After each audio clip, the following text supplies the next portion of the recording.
No doubt that living abroad brings opportunities and a new way of living and different perspectives into your life. But what about the anxieties and impermanence of living abroad on a visa? And how do you cope with that? I want to talk about that and share some of my stories of how I navigate visa renewals, work permits, etc. while living in France. I've gone through like maybe 4 or 5 different types of visas so far. And it is, while I feel like my life is relatively stable in France, it is stable. There is a sort of like instability and uncertainty around not being a citizen of a country. And I had been thinking about it for a while now because I also have gone through the visa renewal process as well. And it just, I just had it on my mind about, we talk about living abroad. I talk about living abroad and how empowering and how much of a confidence boost that can be. And I felt like I haven't shared as much about the shadow side or the darker side of living abroad. That is something you would have to confront, and it's something that's inevitable or unavoidable when you live in a foreign country. And that is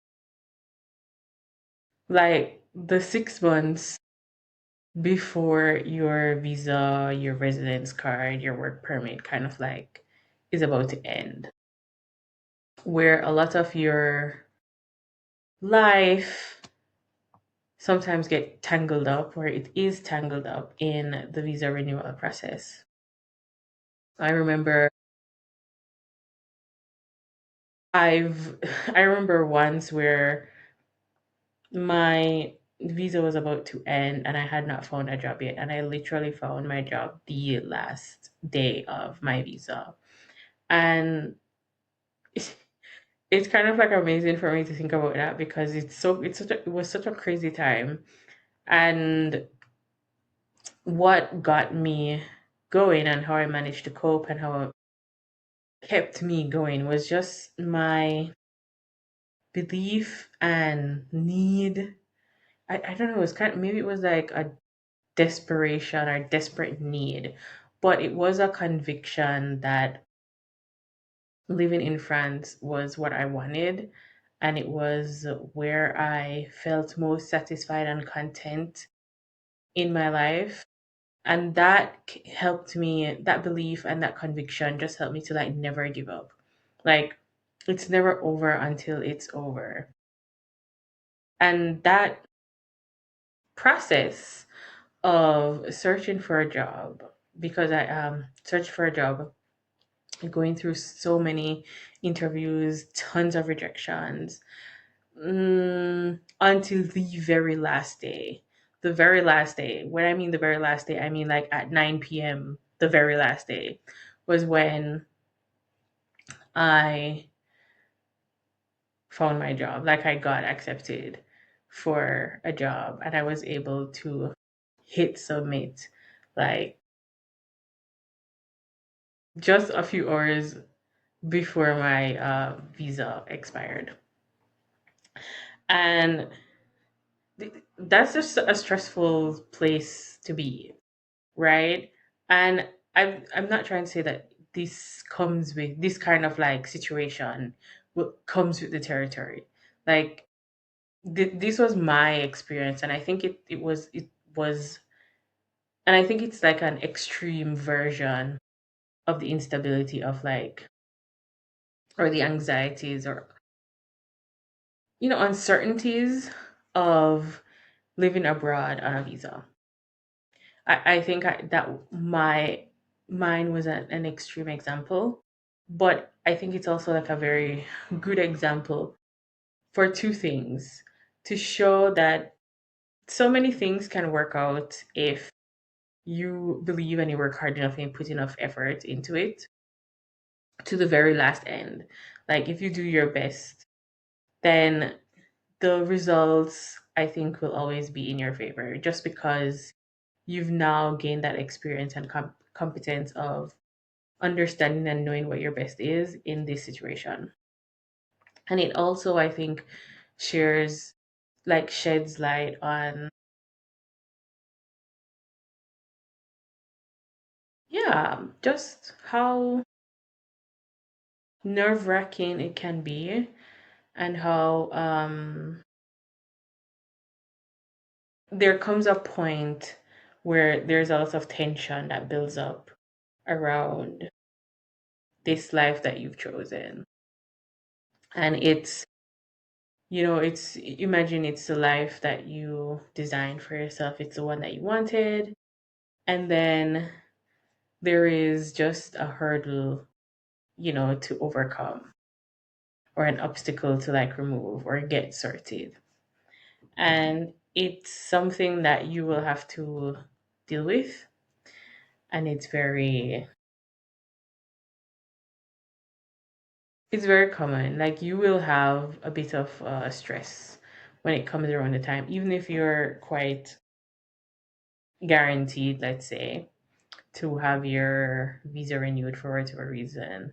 Like, you could be married, for example, and it's quite almost like given that you're gonna get your permit or your visa renewed, but there's still that moment of uncertainty.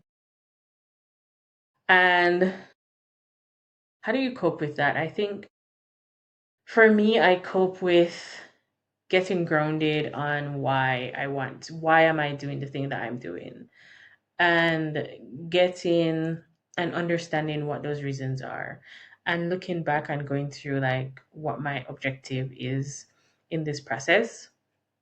And so whenever I hit upon a wall, then I just think back to Diedre, why are you doing this? And then it keeps me going further. It keeps me, it helps me to identify a little crack in the wall I can just keep hitting at until I'm able to get through what I'm dealing with. And I just kind of I was just thinking about that because I don't think we talk a lot about this part. There is there is a level of relief that happens.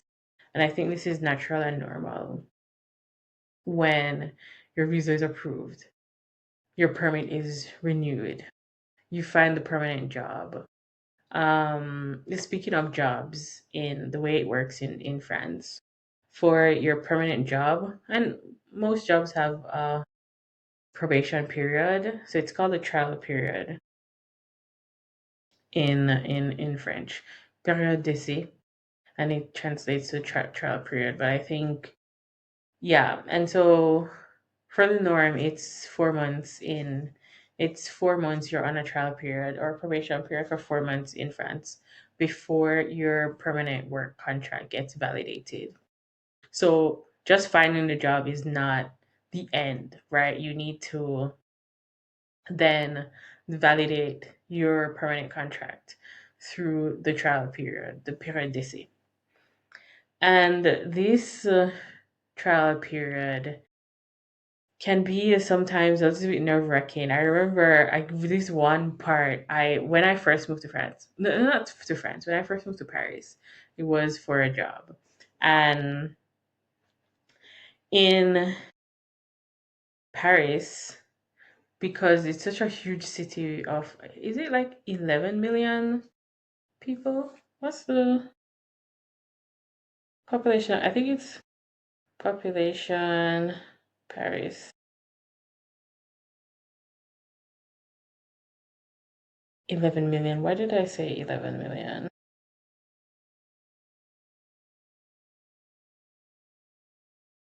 Pom, pom, pom.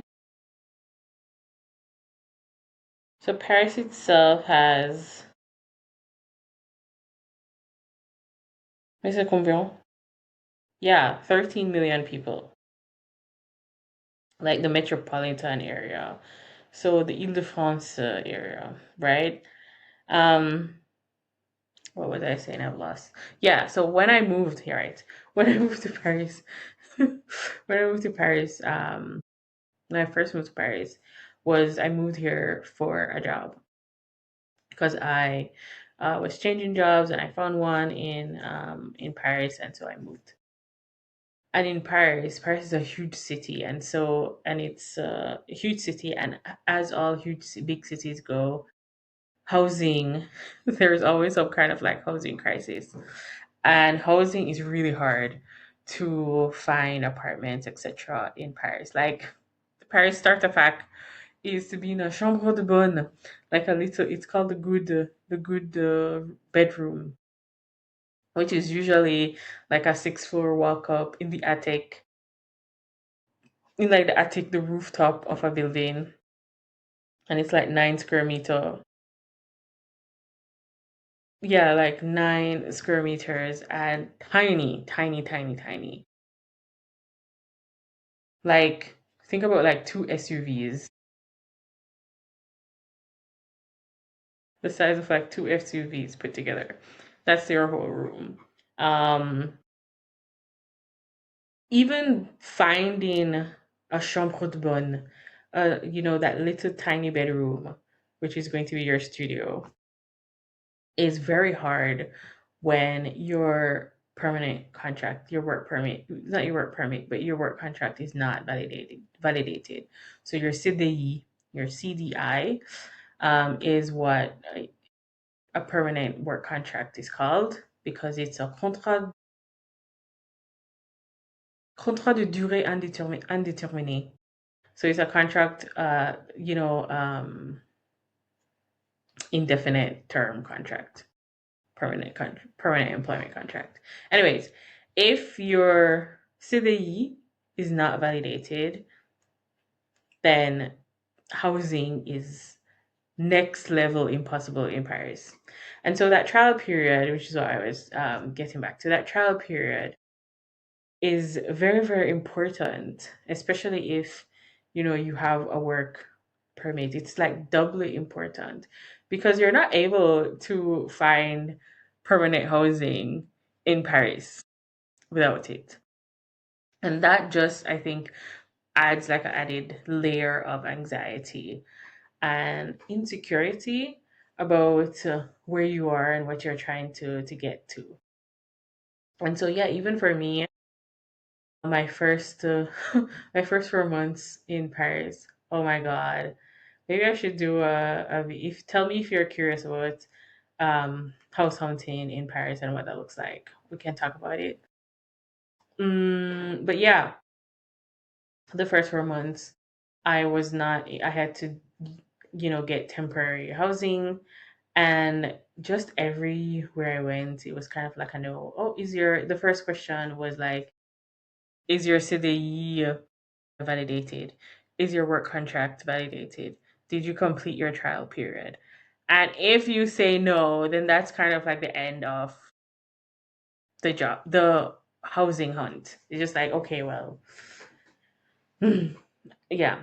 And so I think this is like another part, and that it impacts a lot of things. And there are so many ways of working through this and coping around how do you get housing in Paris, especially. It's a little easier in the rest of France, but in Paris, especially, how do you get housing when your work permit is not validated? Work contract. I keep saying work permit. Your work contract is not yet validated. You haven't finished the trial period. I think that adds another level, and that is something that you should be aware of. But it also makes that kind of life that you're trying to build a little less permanent until like you get over those hurdles. And I don't think we talk about it enough. Um